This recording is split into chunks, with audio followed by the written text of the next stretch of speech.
College football addiction here to talk a little bit about Ohio State narrowly dropping a game on the road at Oregon, 32-31 final score in a game that I thought Ohio State played fairly well in.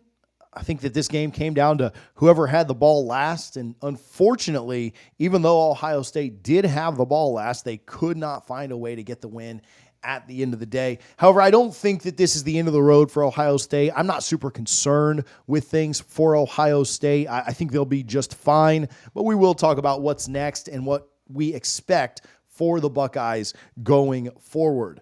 I think the running game looked really elite early. I think they were kind of getting whatever they wanted on, Day coached this game to win, and he went out and did everything in his power to get the dub. I don't really, people want to get on him for coaching decisions or whatever. At the end of the day, your players got to go out and make plays. I think at times, maybe they were a little bit hesitant to throw the ball in the first half, but the running game was working. You go down a tackle, and I thought that they still ran the ball well on, a fourth and short, a third and short. I think they were still doing the things they needed to win. Man, Oregon, to me, it felt like this was, I hate cliches, but we're about to use one. I think this is a game where you had two boxers, two heavyweights going at each other, and Oregon, went out and took the game at the end of the day.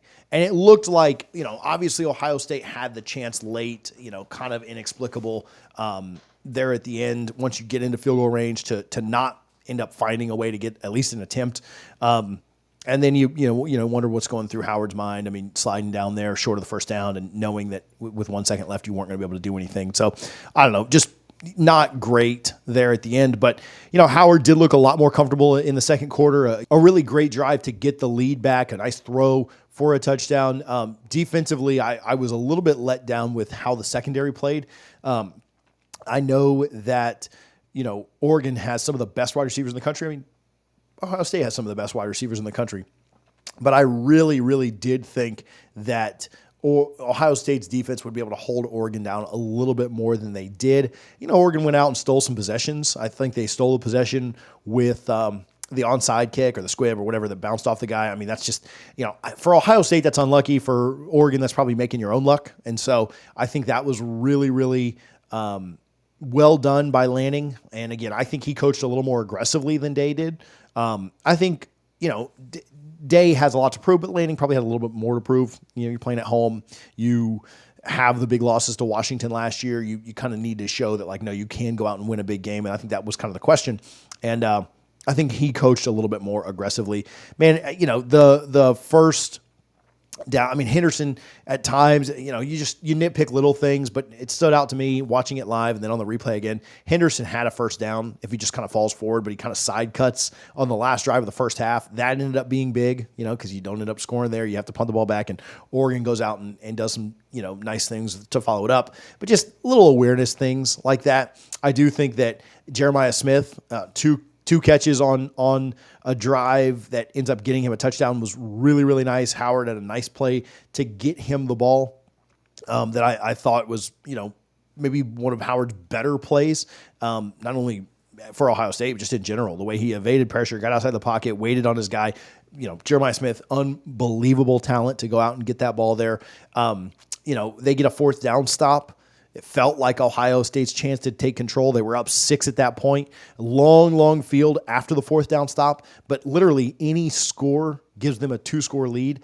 And they were driving. They got the ball out of harm's way. A bad snap screws them over. It felt like every time Ohio State had a chance to potentially put the game away, something would happen that would kind of screw them over.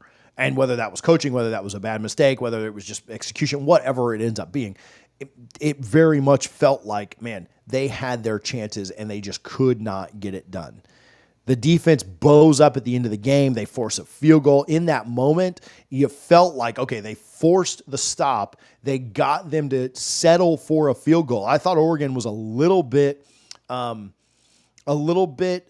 conservative there. I think they should have gone for the touchdown and not left Ohio State, 2 minutes to go down, or just under 2 minutes, but 2 minutes with timeout. So I thought that was a little bit conservative by Oregon. And in that moment, you bow up and get that stop, and it felt like whoever was going to have the ball last in this game was going to win. And I think that at that moment, you felt like this is Ohio State's game to win. Like they're for sure going to get it. And Howard does what Howard does. He drives them right down to inside of field goal range. I mean, you have a chance on 1st and 10 from the 38-yard line. I'm sorry, from the 28-yard line. They were inside the 30.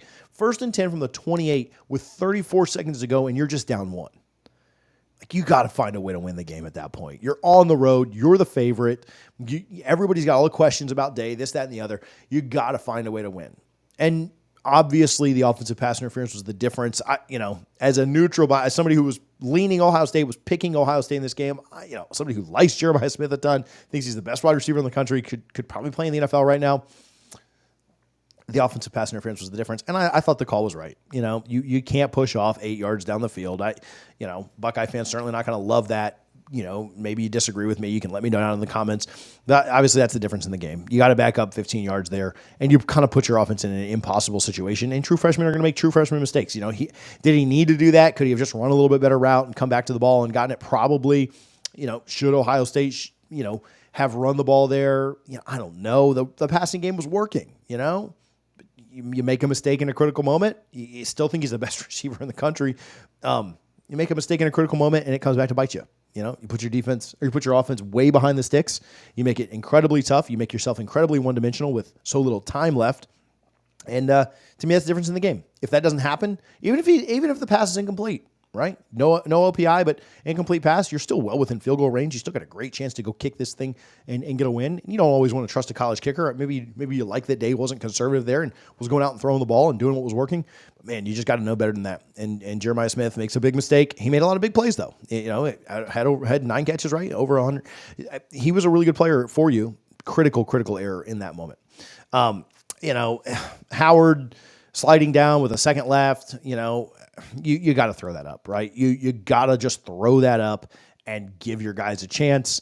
You got to know better. It reminds me of Nico last week against Arkansas, running the ball out of bounds. You just got to know better. He's been around long enough. Just an inexplicable mistake. 2 of them, really, the OPI and the slide there.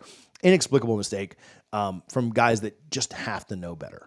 You got to throw it up, give your guys a chance. You got great receivers. Who knows, man? Maybe you get a DPI. Maybe there's something that happens on that play that gets you a chance for a Hail Mary, a defensive penalty that gets you a long field goal, whatever. You have to throw that ball up. There's no way you can take off running and slide down there. You just got, just football sense tells you cannot do that. But you learn from it, right? This is not the end of the road for Ohio State by any means at all. What do they have next? Well, Nebraska looks like a team that certainly up and down, but has 1 loss on the year. Certainly could come into Ohio State, come into Columbus if you're not ready and beat you. Penn State, nice comeback yesterday against USC. Certainly have your chances against 2 pretty good teams, right? You should beat Nebraska. You should beat Penn State too. You beat both those teams, you get back a little bit of confidence, you're probably in really good shape. You drop either of those games, and you start to wonder, do they make the Big Ten championship? Do they get the rematch that we all think and want and desire? I think everybody in the country wants this rematch. Everybody in this country wants to see Game of the Year Part 3. I think we got Game of the Year Part 1 when Alabama and Georgia played. And Game of the Year Part 2 was last night. Oregon, Ohio State. Game of the Year Part 3 might be Georgia, Texas this week, and then the rematch there in Indy with Ohio State and Oregon. If we get that, right? If we can get that rematch, I think we'll all be better off for it because it was great football. Ohio State just came up a little bit short. I don't think there's any kind of panic. I don't think there's any, that people overreact. Oh, Ryan Day this, Ryan Day that. Lost a 1-point game on the road against a really good team in a game that Oregon, I think, went out and took. Oregon, I don't think Ohio State necessarily lost this game. They lost it, but I think Oregon went out and took the game. And Lanning coached a little bit more aggressively, in my opinion, and he was rewarded for that. A couple breaks go your way, don't go their way, you probably win, right? Don't get an OPI, you probably kick a field goal and win. But you didn't, you got to rebound from it. I think they will rebound. I think they'll win the rest of their games. Put me down on record for saying that. I picked Oregon in the offseason to win this game. I picked Ohio State to win the rematch there in Indy. We'll see what happens, though. A fun game. I want to hear your thoughts, Ohio State fans. I don't think that this is panic time. I don't think that this has hit the alert buttons or anything like that, but I do want to hear your thoughts down in the comments. Hey, I appreciate you guys for tuning in. College Football Addiction. We'll be talking about the Buckeyes for the rest of the year. Make sure that you're subscribed so you don't miss any of it. Appreciate you guys a ton. Thanks for watching College Football Addiction.